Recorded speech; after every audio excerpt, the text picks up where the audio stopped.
Mennonites first came to North America in 1683. Who were they? Where did they come from? And who are they today?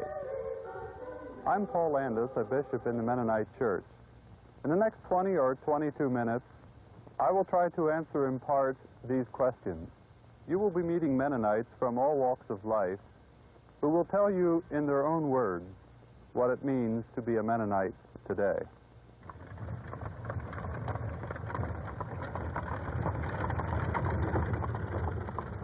Mennonites derived their name from Menno Simons, a leader of the Anabalan. Simons, like Martin Luther, was a Roman Catholic priest, but he sought far more radical reforms than Luther.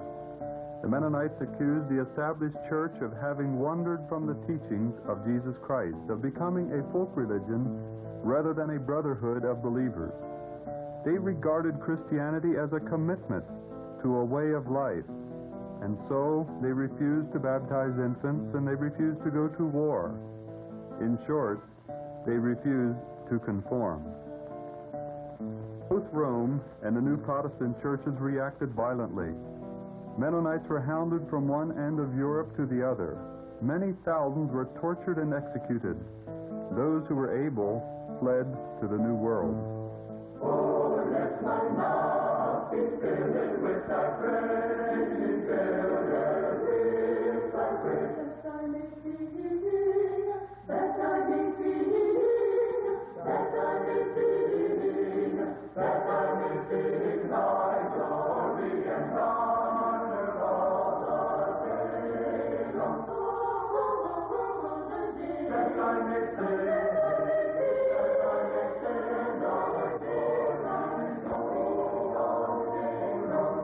Oh, let my mouth be filled with thy praise.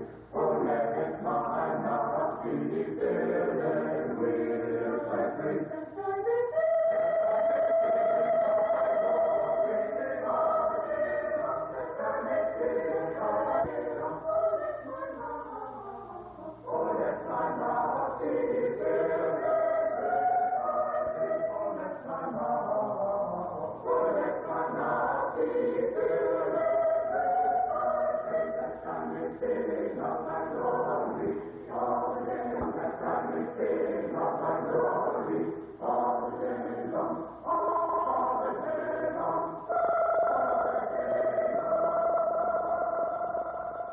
Baron Dietz is a member of a small group known as the Old Order River Brethren and is also assistant principal of Lancaster Mennonite School, where he teaches social sciences.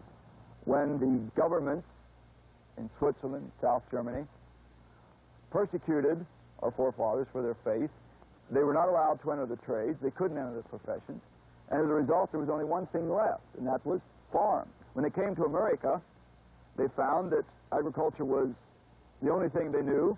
They prospered, they were good farmers, hardy pioneers, and today we find ourselves caught up in this rapidly changing technological age. Now, when I say we, I'm referring to a rather large range of the spectrum here. Let's start out on the one side with our conservative brethren, our traditional brethren. These would include the Old Order Amish, who drive the gray carriages, the Old Order Mennonites, who drive the black carriages or the black cars. These brethren are very much interested in retaining the status quo, the same forms of worship that they have for the last several hundred years. They're very suspicious of new things. Now, as we move to the center of the spectrum, here's where we have most people. We have the River Brethren, of which I'm a member. We have most Mennonites, those who are interested in mission, those who are interested in evangelism. This new relief center at Ephrata in Lancaster County represents another example of the ever-widening circle of love, concern, and brotherhood. Amish, Brethren in Christ, and Mennonites gathered together to build this center and also contribute and process food materials, relief materials for distribution in many countries in the world. We would be interested in the world around us, interested in helping others, and yet retaining some of the features of the faith that have been true to our heritage over the years. Now, out on this other end of the spectrum, the more liberal group, these brethren would be interested in social justice, race, poverty.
Since rural America has lost out to urban America, this is really creating some stresses and strains in our culture.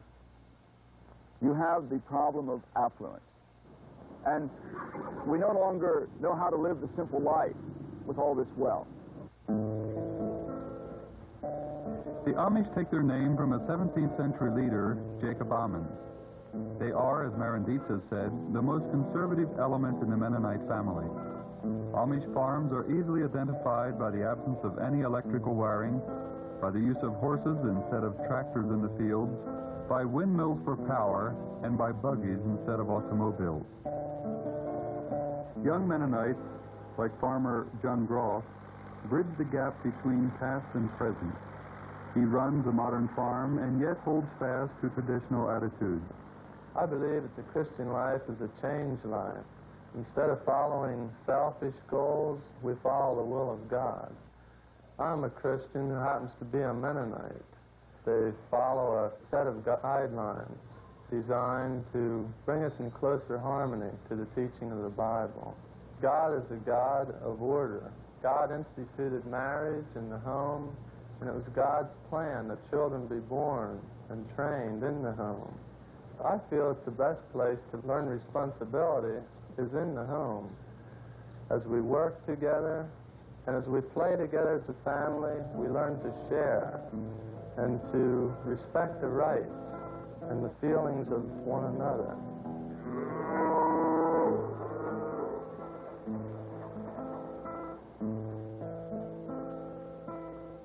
During our devotional periods, our children learn to know the plan of God for mankind. The Christian family unit, by all its activities, teaches honor and submission and respect for authority.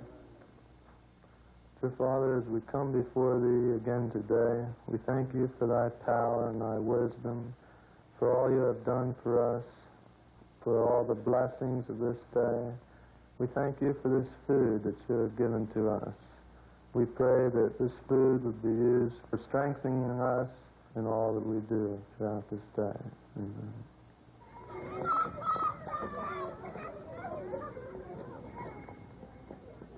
Marybelle Crable is principal of the Locust Grove Mennonite School. Many parents have chosen to use the Christian school as a link to build the full development of the child. Therefore, the home, the church, and the school work hand in hand in order to prepare the child for today's world. The Christian school is committed to the belief that the Bible is God's revelation to man. Therefore, in turn, this influences the entire curriculum: math, science, social studies, and the fine arts.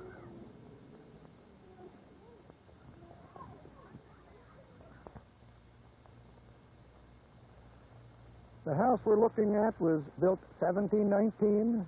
It's known as the Haunter House, which I'm the 9th generation. They were Mennonite folks. It continues to be the heart of Mennonite country. also known as the heart of the Pennsylvania Dutch. Emery Herr is a businessman, farmer, and who also serves as pastor of the Strasbourg Mennonite Church. Happy that it's going to be restored, sort of a milestone for we who live today, to know that those who lived before us revered essentials, things more than comforts and pleasures. And it seems to me that it's very comforting for me to know that they entered at the port of Philadelphia and found this grand spot. I can say with the psalmist David, our lions have fallen in pleasant places. Yea, we have a goodly heritage.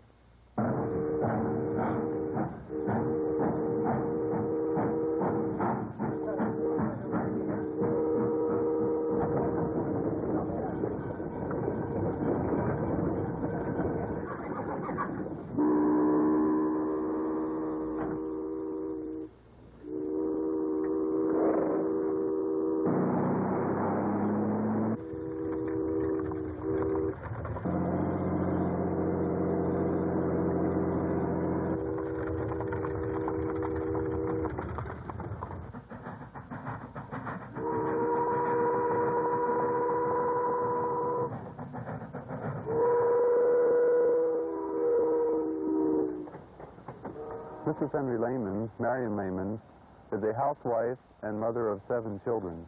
Well, I feel that the woman has a very unique role in today's world. God really created woman to complete man and not to compete with him. It's really for this reason that I wear this prayer veiling.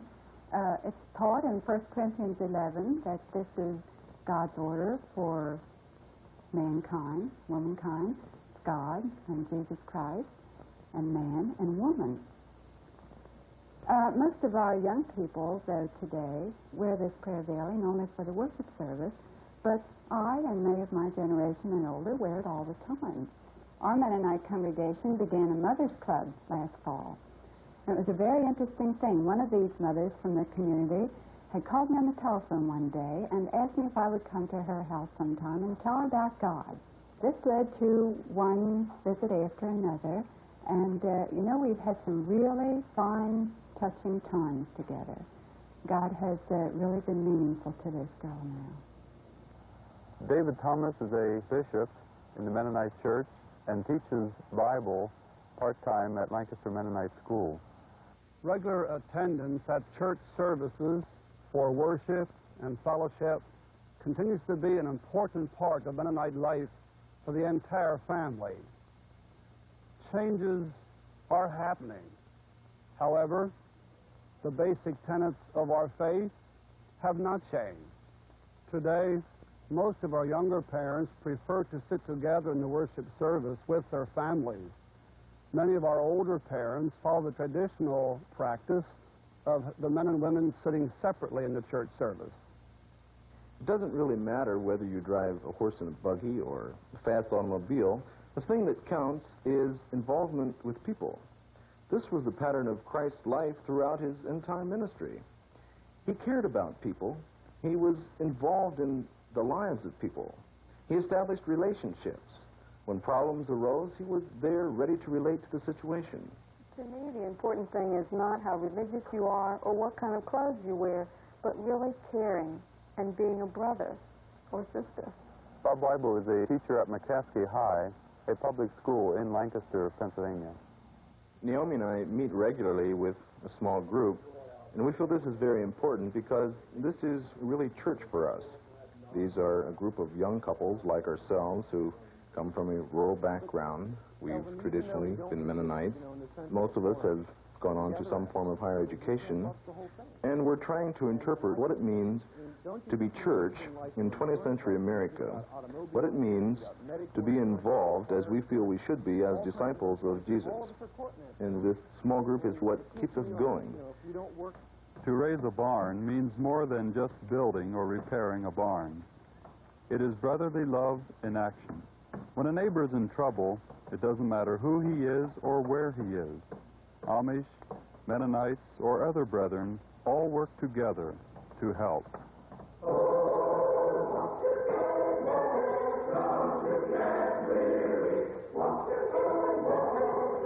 Together,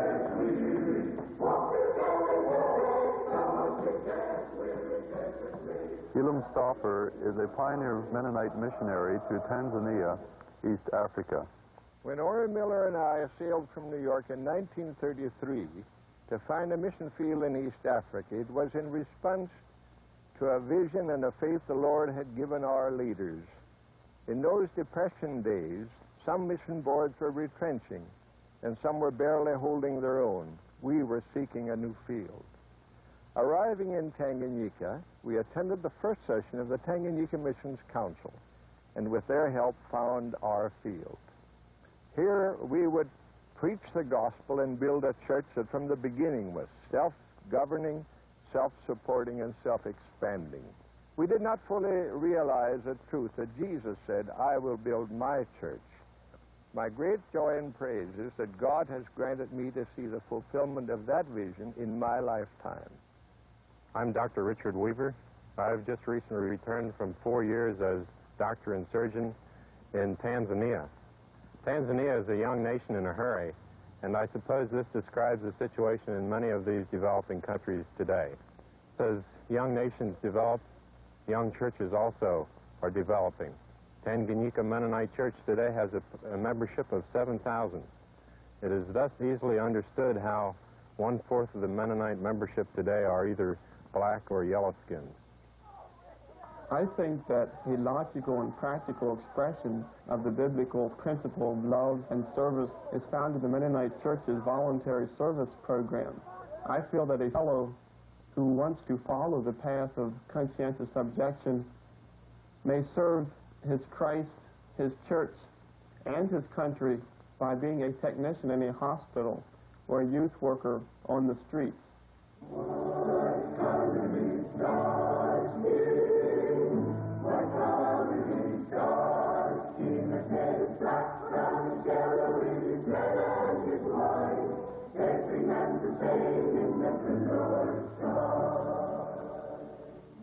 James Lehman is a volunteer service worker in the ghetto in Philadelphia, Pennsylvania. I learned something of what the local people expect of a VSer from Raymond Jackson, a native Philadelphian and a former VSer in Atlanta, who is now an associate Mennonite pastor in the city. Now, in our particular assignment in the inner city of Philadelphia, my wife and I have discovered that the voluntary service worker, or the VSer, learns as much, or maybe more so, than he gives. Sometimes I ask myself whether what I am doing is really making even a little dent, but then I'm not really asked to solve the problems. I'm asked just to be there. Whether in the ghetto or on the farm, the now generation shows a passionate concern for involvement that promises renewed vitality in our church. And there is not always a generation gap. The owner of this barn has turned it over to young people for use as a youth center. Just last week, I finished my finals as a freshman at Eastern Mennonite College. And so right now, I'm really kind of evaluating my whole lifestyle as a college student, as a Mennonite, as a teenager.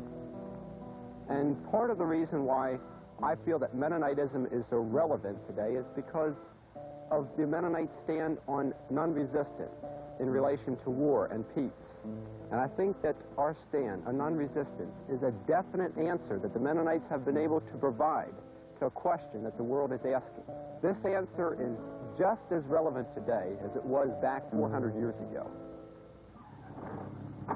Mennonites in the business world feel a special responsibility. Can a businessman retain the Christian ethic and still be successful? And to what extent does the welfare of the community enter into their calculations? Executives Victor and Dale Weaver address themselves to these questions. You ask me, a businessman that can be a Christian, certainly can. By the help of God and the encouragement of his wife and family, he can do this. Hard work really is not a goal of itself, but the goal must be to live for others, to be a servant of man and not a ruler. Profit should not be the prime goal of a Christian businessman, but it should benefit the whole community. Oriel Miller is elder statesman of the Mennonite Church world traveler, and pioneer of many of the modern programs of the Mennonite Church. Ori, how do you feel about our Mennonite young people today? Well, I thank God that so many were in the church. 50 years ago, it wasn't this way. And they're awake and concerned. And I'm also glad today, especially, that they're scattered across the world in 50 countries. And what would you see as the most critical problem facing the Mennonite Church today? I think affluence. What would you see as the priorities for the Mennonite Church? I think to love your brother, the one close to you. I think that's our frontier next in non-resistance.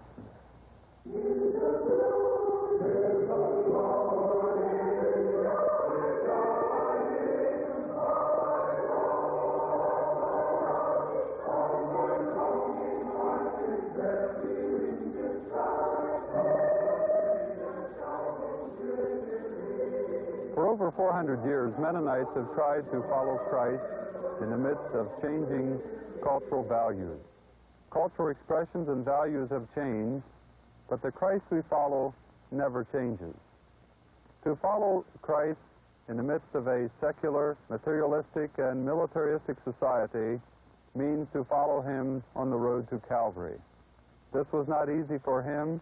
It will not be easy for us. The essence of such discipleship is a style of life which reflects redemptive love, the healing fellowship of believers, and a compassionate involvement with Christ's mission in the world.